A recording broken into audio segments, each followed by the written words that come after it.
नमस्कार, मैं डॉक्टर कंचन शुक्ला अपनी स्वरचित कहानियों और कविताओं के चैनल आत्ममंथन में आज आपके सामने अपनी एक स्वरचित कहानी लेकर के हाजिर हुई हूँ।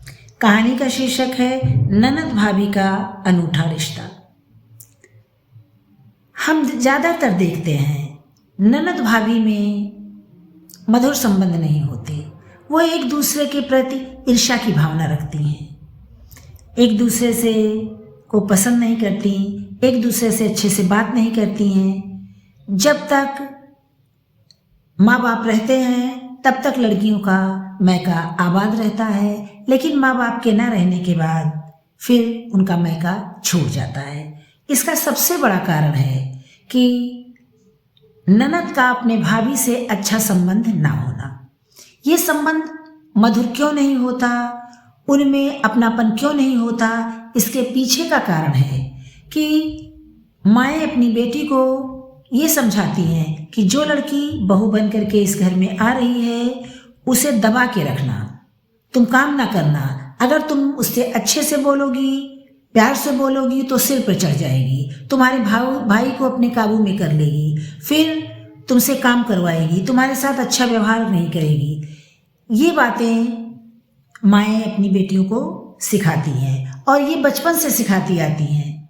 इसका असर ये होता है कि जब उसकी भाभी घर आती है तो ननद उसके साथ अच्छा व्यवहार नहीं करती, उसके साथ नौकरानियों जैसा व्यवहार करती है, उससे काम करवाती है, उसके काम में हेल्प नहीं करती है, उसकी भावनाओं को नहीं समझती है, चुगलियाँ करती है, कभी भाई से उसकी झूठी बात लगाती है, कभी माँ से झूठ बोलती है और घर में लड़ाई झगड़ा करवाती है।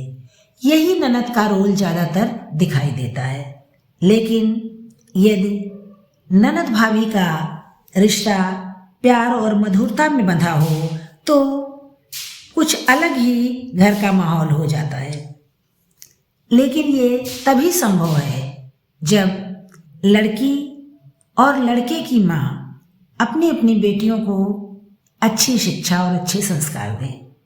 लड़की की माँ अपनी बेटी से ये कहे कि तुम जिस घर में जा रही हो उस घर की बेटी के साथ तुम अच्छा व्यवहार करना, क्योंकि वो तुम्हारी हम उम्र है, तुम उससे अपने मन की बात कह सकती हो, उससे प्यार से रहना, उसे अपनी बहन समझना, अपनी दोस्त समझना। तो आने वाली लड़की अपनी ननद के साथ अच्छा व्यवहार करेगी। और लड़के की माँ अपनी बेटी को समझाए, जो लड़की इस घर में तुम्हारी भाभी बनकर आ रही है, इस घर की बहू बन के आ रही है, वो नए माहौल में आएगी, किसी को जानती नहीं है, समझती नहीं है, सब बड़ी उम्र के होंगे, तो अपनी मन की बात किससे कहेगी। तुम उसकी उम्र की हो, उसके करीब जाना, उसके मन की बात जानने की कोशिश करना, उसके दुख तकलीफ को समझना, उसके साथ बहनों जैसा व्यवहार करना या सखी जैसा व्यवहार करना, तो वो अपने मन की हर पीड़ा तुम्हें बताएगी। अगर माएँ अपनी बेटियों को ऐसी शिक्षा दें तो ननद भाभी का एक अनूठा रिश्ता बन जाएगा।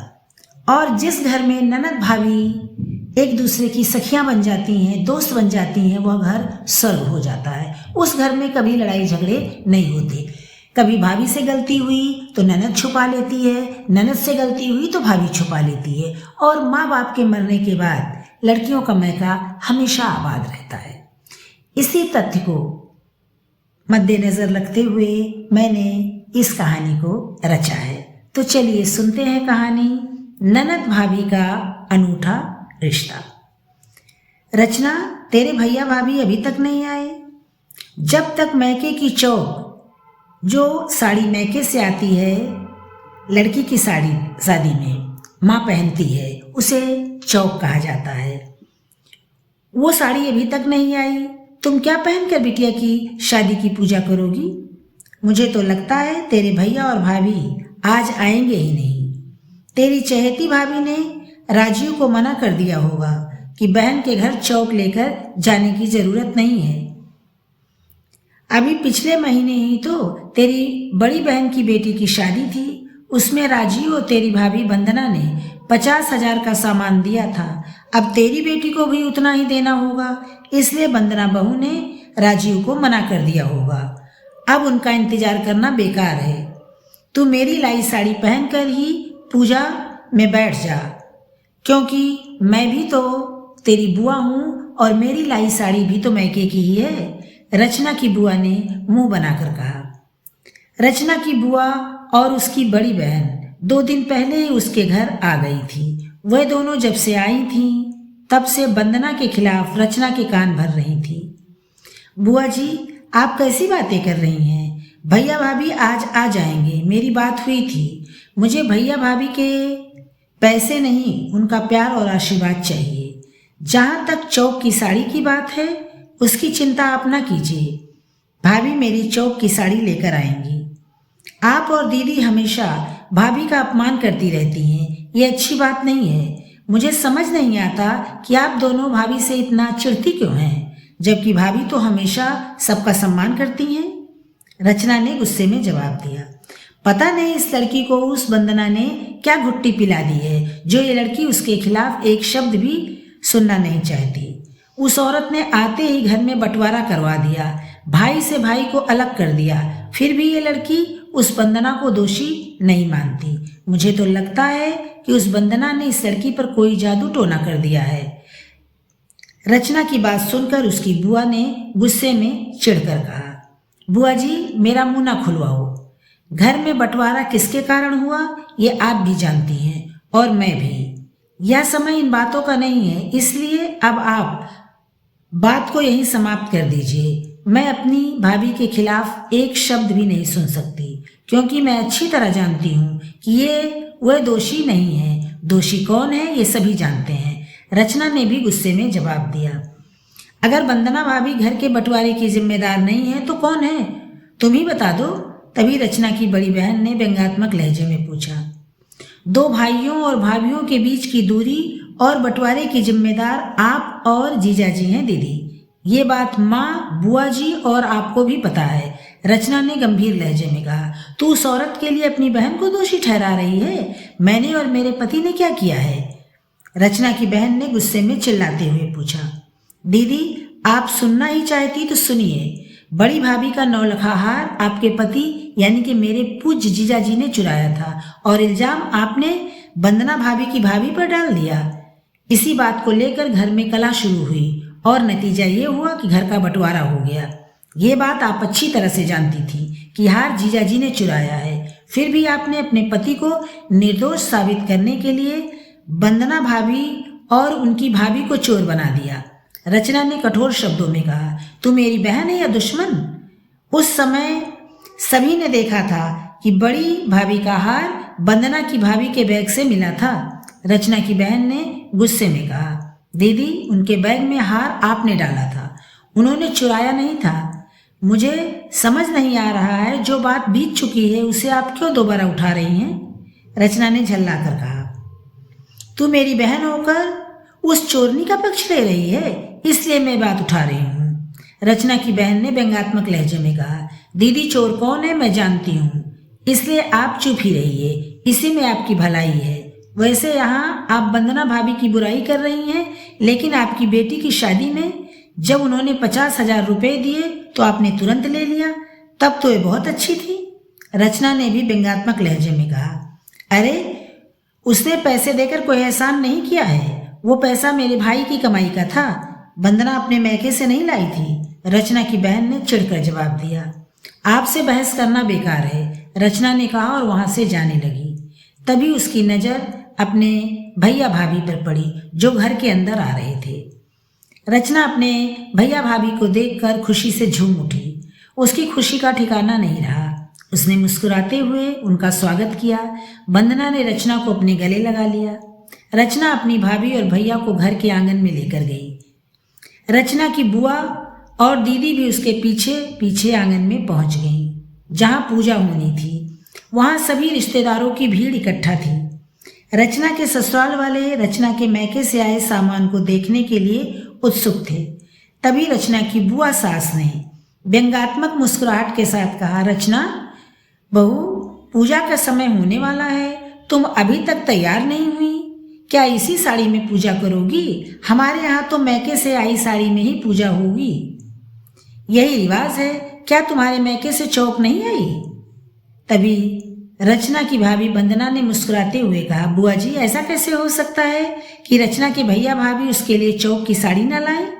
इतना कहकर रचना की भाभी वंदना ने रचना और उसकी बेटी के लिए लाए उपहारों को निकालना शुरू किया, जिसे देखकर सभी की आंखें फटी की फटी रह गईं। रचना की भाभी ने रचना के लिए सोने के मोटे मोटे कंगन, बनारसी साड़ी, 51,000 रुपये, बर्तन और उसकी बेटी के लिए सोने का सेट, बनारसी साड़ी के साथ रचना के दामाद के लिए हीरे की अंगूठी भी रचना की भाभी लेकर आई थी। इतना सामान देखकर रचना की बड़ी बहन ने मुंह बनाते हुए कहा, भाभी आप मेरी बेटी की शादी में तो इतना सामान नहीं लाई थी, सिर्फ 50,000 रुपये दे दिए थे। आप मेरी बेटी की भी तो मामी हैं। दीदी आप अपनी तुलना रचना दीदी के साथ ना कीजिए, क्योंकि हमारा और रचना का रिश्ता बहुत ही अनूठा है। उसे आप लोग समझ नहीं सकते और ना मैं समझाना चाहती हूँ। आप बस इतना समझ लीजिए कि प्यार के बदले प्यार, सम्मान के बदले सम्मान मिलता है, और जो लोग दूसरों को नफरत और अपमान देते हैं उन्हें वही दिया जाता है। रचना की भाभी ने मुस्कुराते हुए व्यंग्यात्मक लहजे में जवाब दिया, आप लोगों को शायद याद ना हो, जब मैं शादी करके आई थी तो मैं बहुत दुखी थी, क्योंकि मैंने कुछ दिन पहले ही अपनी माँ को खोया था। मैं अपनी माँ को याद करके रोने लगती थी। तब आप और बुआ जी मुझे झिड़कते हुए कहती थी कि मैं अपशगुन कर रही हूँ। तब रचना दीदी आप लोगों को मना करती थी कि आप लोग मुझे अपमानित ना करें। उस समय मुझसे काम करने में गलतियाँ हो जाती थीं। दूसरे, मैंने अपने घर में ज़्यादा काम नहीं किया था, तब भी आप और बुआ जी मुझे ताने मारती थी। उस समय रचना दीदी हर समय मेरे साथ खड़ी रहती थी। मुझसे कोई गलती हो जाए तो वह इल्ज़ाम अपने ऊपर ले लेती थी, जिससे मुझे माँ जी की डांट ना पड़े। आप और बुआ जी मेरी छोटी सी भी गलती को बढ़ा चढ़ाकर माँ जी के सामने रख देती थी। आप दोनों मेरे खिलाफ माँ जी के कान भरती रहती थी, जिससे मुझे डांट पड़े, पर रचना दीदी मुझे हमेशा बचा लेती थी। जब मेरा बेटा होने वाला था, मुझे डॉक्टर ने बेड रेस्ट बता दिया था, तो आप लोगों ने मेरी कोई सहायता नहीं की थी। आप दोनों कहती थी कि ये सब काम ना करने के चोचले हैं, पर रचना ने पूरे 9 महीने मुझे ज़्यादा काम नहीं करने दिया, और मेरे बेटे के मुंडन में आप और जीजा जी ने मेरी भाभी के साथ क्या किया था वो मैं कैसे भूल सकती हूँ। उस समय सभी रिश्तेदारों के सामने रचना दीदी ने ही मेरी और मेरी भाभी की इज्जत बचाई थी। इनका वो एहसान मैं ताऊ उम्र नहीं भूल सकती। यही कारण है कि मैं रचना को अपनी ननद नहीं बहन समझती हूँ। और या तो आप लोग भी जानती हैं कि हर किसी को अपनी बहन बहुत प्यारी होती है। अब आप लोगों को समझ में आ गया होगा कि मैं रचना को इतना प्यार क्यों करती हूँ और हम दोनों एक दूसरे के इतने करीब क्यों हैं। अब शायद आप लोगों को इसका कारण पता चल गया होगा। रचना की भाभी ने गंभीर मगर व्यंग्यात्मक लहजे में जवाब दिया। वंदना की बात सुनकर रचना की बड़ी बहन और बुआ का चेहरा अपमान से काला पड़ गया। वहां बैठी सभी औरतें कहने लगी, यह बात तो बिल्कुल सही है कि हम जैसा व्यवहार किसी के साथ करेंगे उसके द्वारा वैसा ही व्यवहार मिलेगा। यह समय का चक्र है, घूमता रहता है। रचना बहू ने अपनी भाभी के साथ ननद जैसा नहीं बहन जैसा व्यवहार किया, हर कदम पर उसका साथ दिया, तो आज उसे अपनी भाभी से माँ जैसा प्यार दुलार मिल रहा है। या तो ननद भाभी का अनूठा रिश्ता है, और सच पूछो तो ननद भाभी का ऐसा रिश्ता परिवार में खुशियां लेकर आता है और घर को स्वर्ग बना देता है। वरना ज्यादातर घरों में ननद भाभी हमेशा एक दूसरे की जड़ों को खोदती रहती हैं। घर नहीं कुरुक्षेत्र का मैदान बन जाता है। उन औरतों की बातें सुनकर रचना की बुआ और दीदी के चेहरों पर शर्मिंदगी के भाव जरूर थे, लेकिन उनकी आंखों में वंदना के लिए नफरत और ईर्ष्या साफ दिखाई दे रही थी। जबकि रचना अपनी भाभी से लिपटकर भावुक स्वर में बोली, मेरी भाभी सिर्फ मेरी भाभी ही नहीं, मेरी सबसे अच्छी दोस्त भी हैं। रचना की बात सुनकर वंदना ने उसे अपनी बाहों में भर लिया। वहां बैठे सभी के चेहरों पर मुस्कान थी। दूसरी तरफ रचना की बहन और उसकी बुआ के चेहरों पर ईर्ष्या साफ दिखाई दे रही थी। ये थी मेरी कहानी, ननद भाभी का अनूठा रिश्ता। आपने देखा रचना ने अपनी भाभी वंदना का शुरू में कितना साथ दिया, उसके साथ कदम से कदम मिलाकर खड़ी रही, उसकी हर गलती को अपनी गलती बताकर माँ के सामने पेश करती थी, उसकी परेशानियों में उसके साथ खड़ी रही। जब उसके दीदी जीजा ने उसकी भाभी और उसकी भाभी का अपमान करना चाहा, चोरी का इल्ज़ाम लगाना चाहा, तो भी रचना ने उन दोनों को बचा लिया। अगर हर घर में रचना जैसी ननद हो तो भाभी वंदना जैसी हो ही जाती है। इसीलिए हमें अपनी बेटियों को ऐसे संस्कार देने चाहिए, ऐसी शिक्षा देनी चाहिए, वो जिस घर में जाएं उस घर को स्वर्ग बना दें, और जिस घर में जाएं उस घर की लड़की को भी आने वाली बहू का दिल खोलकर सच्चे मन से स्वागत करना चाहिए। व्यक्ति तो गलतियां करता ही है। अगर कोई लड़की अपने मैके से पहली बार ससुराल जाती है तो वहाँ के संस्कार, वहाँ के तौर तरीके, वहाँ का रहन सहन उसे समझ नहीं आता। जाने अनजाने उससे गलतियां हो ही जाती हैं। सास से वो डरती है क्योंकि उम्र में बड़ी होती हैं, उनका सम्मान करना होता है, लेकिन ननद तो हम उम्र होती है, उसके साथ हर वक्त रहती है। तो अगर ननद चाहे तो ऐसी स्थिति से अपनी भाभी को बचा सकती है, जैसा कि रचना ने किया, और फिर उसे वंदना का आजीवन प्यार मिलता रहा। माँ बाप के न रहने के बाद भी रचना का मायका आबाद है, और वंदना एक भाभी नहीं, उसकी दोस्त, उसकी बहन बनकर हर कदम पर, हर सुख दुख में उसके साथ है। जिस घर में ऐसा होता है वह घर स्वर्ग बन जाता है। ये थी मेरी कहानी, ननद भाभी का अनूठा रिश्ता। अगर मेरी कहानी आप लोग को पसंद आई हो तो इसे लाइक कीजिएगा, शेयर कीजिएगा और मेरे चैनल को सब्सक्राइब कीजिएगा। कल फिर मिलते हैं एक नई कहानी के साथ। नमस्कार।